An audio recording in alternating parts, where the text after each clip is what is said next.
Information اب کے ناظرین السلام علیکم، میں ہوں آپ کا ہوسٹ طیب منور۔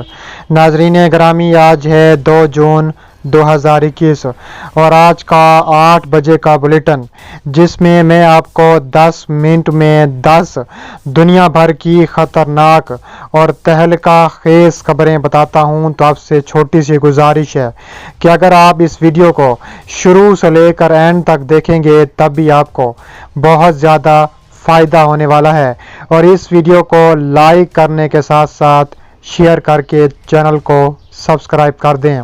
تو اب چلتے ہیں سب سے پہلے ٹاپک کی جانب۔ سب سے بڑی بریکنگ نیوز سامنے آ رہی ہے کہ ترکی ایک بار پھر بھارت کے خلاف قہر بن کر بول پڑا ہے۔ بھارت کی کشمیر پالیسی پر ہماری تنقید کسی لگی لپٹی کے بغیر واضح اور دو ٹوک ہے، ترکی کا اعلان۔ ترکی کے قومی اسمبلی کے اسپیکر نے کہا ہے کہ فلسطینی حکومت کو اداراتی حیثیت دینے اور اس کی قبولیت میں اضافہ کرنے والے اقدامات کرنے کی اور اسرائیل کی جارحانہ، غاصبانہ اور حکومتی دہشت گردی کی حامل پالیسیوں کو روکنے کی ضرورت ہے۔ پاکستان کے سرکاری دورے پر شین توپ، جہاں انہوں نے اناطولیہ خبر رساں ایجنسی کے لیے انٹرویو میں فلسطین، کشمیر اور افغانستان کے بارے میں بات کی ہے۔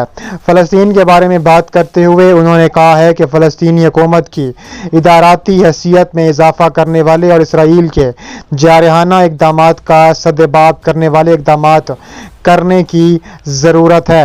انہوں نے کہا ہے کہ اسلامی ممالک سمیت حق و انصاف کے حامی اور بین الاقوامی قوانین کو مقدم رکھنے والے تمام ممالک کو اس معاملے میں مصمم رویے کا مظاہرہ کرنا چاہیے۔ ہم بحیثیت ترکی اسی پالیسی پر عمل پیرا ہیں۔ بھارت کی کشمیر پالیسی کے بارے میں بات کرتے ہوئے انہوں نے کہا ہے کہ ترکی امر واقعہ اور یک طرفہ فیصلوں کے ساتھ علاقے کی آبادیاتی ساخت کو تبدیل کرنے، انسانی حقوق کو بالائے طاق رکھ کر کشمیری مسلمانوں کے ساتھ رواداد رکھے گئے سلوک اور ان پر ڈھائے جانے والے مظالم کی مخالفت کرتا ہے۔ اس معاملے میں ہماری تنقید کسی لگی لپٹی کے بغیر واضح اور دو ٹوک ہے۔ انہوں نے ترکی اور پاکستان کے درمیان آزادانہ تجارت کی ضرورت پر زور دیتے ہوئے کہا ہے کہ سال 2023 تک ہم پاکستان کے ساتھ تجارتی حجم کو $5 بلین تک لانے کا ہدف رکھتے ہیں۔ فی الوقت ہمارے اس ہدف کے کافی حد تک دور ہیں، لیکن کوشش کر کے اس ہدف تک رسائی حاصل کر سکتے ہیں۔ اب ہم ویڈیو کی دوسری اور سب سے بڑی اور تہلکہ خیز خبر کے بارے میں بات کرنے والے ہیں کہ روحانی کا بڑا بیان آیا ہے۔ انہوں نے کہا ہے کہ مجھے نہیں یاد پڑتا کہ امریکہ نے تاریخ میں پہلے کبھی ایران سے ایسی شکست کھائی ہو جو اس مرتبہ کھائی ہے۔ ایران کے صدر حسن روحانی نے کہا ہے کہ آسٹریا کے دارالحکومت ویانا میں جاری اجلاس میں امریکہ کے ساتھ ہمارا بنیادی مسئلہ حل ہو چکا ہے۔ دارالحکومت تہران میں کابینہ اجلاس کے بعد جاری کردہ بیان میں روحانی نے ویانا میں جاری جوہری مذاکرات کا جائزہ لیا ہے۔ انہوں نے کہا ہے کہ امریکہ کے سابقہ صدر ڈونلڈ ٹرمپ نے متعدد دفعہ مذاکرات کا مطالبہ کیا اور اس مقصد کے لیے جاپان کے وزیر اعظم کو بھی بھیجا۔ روحانی نے کہا ہے کہ مجھے یاد نہیں پڑتا کہ امریکہ نے تاریخ میں پہلے کبھی ایران سے ایسی عبرتناک شکست کھائی ہو۔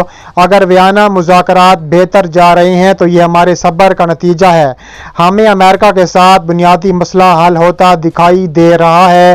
دوسری طرف ایران میں 18 جون کو متوقع صدارتی انتخابات کا ذکر کرتے ہوئے روحانی نے کہا ہے کہ میرے دور کی اہم ترین کامیابیوں میں سے ایک بیلٹ بیکس کی کامیابی ہے۔ اب ہم ویڈیو کی تیسری اور سب سے بڑی نیوز کے بارے میں بات کرنے والے ہیں کہ ترکی اسرائیل پر بھڑک پڑا۔ اسرائیل کو ترکی کے ساتھ صحت مندانہ تعلقات قائم کرنے کے لیے اپنی غلط پالیسیوں سے باز آنا ہوگا، ترکی کا اعلان۔ وزیر خارجہ میولوت چاوش اوگلو کا کہنا ہے کہ اسرائیل کو ترکی کے ساتھ صحت مندانہ تعلقات کو جاری رکھ سکنے کے لیے غلط پالیسیوں سے باز آنا ہوگا۔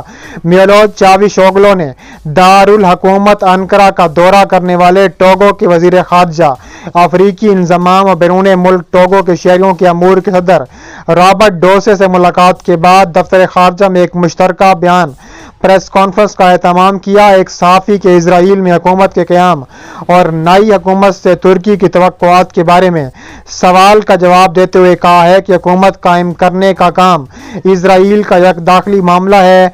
उन्होंने इसराइल में किसी की जानिब से नहीं बल्कि कायम होने वाली हुकूमत की पॉलिसियाँ हमारे लिए अहम हैं। उन्होंने बताया है कि इसराइल में चाहे कोई भी हुकूमत क्यों ना हो, उसे तुर्की के साथ सेहतमंदाना ताल्लुकात को जारी रखने के लिए गलत पॉलिसियों से किनारा कशी इख्तियार करना होगी। फ़लस्तीन पर हमलों का सदेबाब होना चाहिए।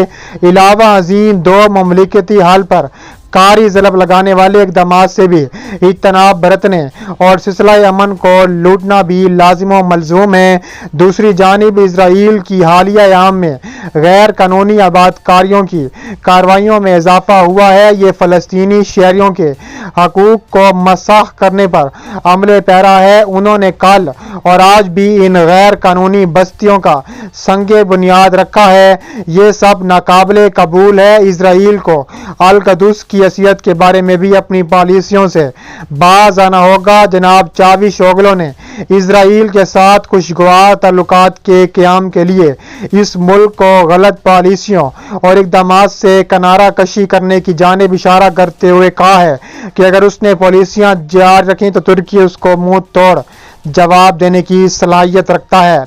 अब हम बात करने वाले हैं कि अमेरिका चंद दिनों में बगराम एयरबेस अफगानिस्तान के हवाले कर देगा। तफसीलात के मुताबिक गैर मुल्की मीडिया के मुताबिक अमेरिकी अहदेदारों की जानिब से भी अफगान हुकाम के इस बयान की तस्दीक की गई है, ताहम इस हवाले से कोई हतमी तारीख नहीं दी गई। ख्याल रहे कि बगराम एयरबेस 1980 की दिहाई में साबिक सोवियत यूनियन ने तामीर की थी। बगराम एयरबेस की अमेरिकी और नेटो अफवाज की ज़रिए इस्तेमाल रहने वाला सबसे बड़ा फौजी अड्डा तस्वुर किया जाता है। अब हम बात करने वाले हैं पाकिस्तान और तजाकिस्तान के बारे में कि पाकिस्तान और तजाकिस्तान के दरमियान मुख्तलिफ शोबों में 12 मुआहदे पर दस्तखत हो गए। पाकिस्तान और तजाकिस्तान के दरमियान मुख्तलिफ शोबों में 12 मंसूबों पर दस्तखत हो गए, जिसकी तकरीब इस्लामाबाद में वज़ीर आज़म इमरान खान और तजाकिस्तान के सदर इमाम अली रहमान भी मौजूद थे। एलामिया में बताया गया कि पाकिस्तान और तजाकिस्तान के दरमियान इंटरनेशनल रोड ट्रांसपोर्ट के मुआहदे पर दस्तखत किए गए। पाकिस्तान ताजिक वज़ीर ख़ारजा के दरमियान ताल्लुकात प्रोग्राम का माहदा तय पा चुका है। इसके अलावा chamber of commerce and industry Pakistan, Quetta, Sialkot, Lahore chambers के दरमियान मुआहदा भी हो चुका है। पाकिस्तान और तजाकिस्तान में करप्शन की रोकथाम में ताउन की माफहमती यादाश्त पर दस्तखत किए गए। करप्शन से मुतल्लिक रोकथाम की यादाश्त नैब और ताजिक एजेंसी में तय पा चुकी है। अब हम बात करने वाले हैं कि खलीज ओमान आतिशज़दगी का शिकार होने वाला ईरानी बहरिया का जहाज़ मुकम्मल तौर पर गर्क हो चुका। तेहरान के जनूब मशरिक में 1270 किलोमीटर की दूरी पर खलीज ओमान में आतिशज़दगी का शिकार होने वाले ईरानी बहरिया के सबसे बड़े जहाज़ को बचाने की तमाम कोशिशें नाकाम हो गईं। ईरान की कई नीम सरकारी खबरसां एजेंसियों ने वाज़ेह किया है कि खारक नामी ये लॉजिस्टिक जंगी जहाज़ बुध के रोज़ मुकम्मल तौर पर डूब गया। जहाज में आग लगने की वजह मालूम नहीं हो सकी। तफसीलात के मुताबिक जहाज में आग मंगल और बुध की दरमियानी शब 2:25 पर लगी थी और इसके बाद जहाज पर मौजूद तमाम कारकुनान को निकाल दिया गया और आग बुझाने का अमला आग पर कोशिशों में जुट गया। काम ये कोशिशें बेफायदा रही हैं। अब हम वीडियो की आखिरी टॉपिक में बारे में बात करने वाले हैं कि इसराइली वज़ीर दिफा ने नेतन्याहू का अमेरिका से मुतल्लिक बयान इश्तियाल अंगेज करार दे दिया। इसराइली वज़ीर दिफा बेनी गैंट्स ने वज़ीर आज़म बेंयामीन नेतन्याहू के इस बयान को इश्तियाल अंगेज करार दिया है, जिसमें उन्होंने कहा था कि इसराइल ईरान को जोड़ी ताकत बनने से रोकेगा, चाहे उसके लिए तुल अबीब को अमेरिका के साथ ताल्लुकात खराब क्यों न करना पड़ जाएं।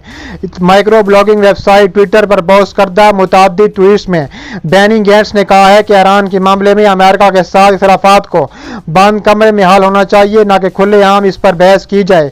इस तरह की बातें इसराइल की सलामती को नुकसान पहुंचा सकती हैं। उन्होंने कहा कि इख्तिलाफात के बावजूद अमेरिका इसराइल के साथ खड़ा है और हमारे ताल्लुकात वसी और गहरे हैं। अमेरिका हमेशा इसराइल का अहम तरीन दिफादारी रहा है और आज भी है। जो बाइडेन इंतजामिया तुल अबीब की हकीकी قریبی دوست ہے۔ اسرائیل کا امریکہ سے بڑھ کر کوئی اور اتحادی دنیا میں نہیں ہے۔ آئیکن پر کلک کریں اور ہمیں فیس بک پیج پر بھی ضرور فالو کریں۔ ملتے ہیں نیکسٹ ویڈیو میں۔ اللہ حافظ۔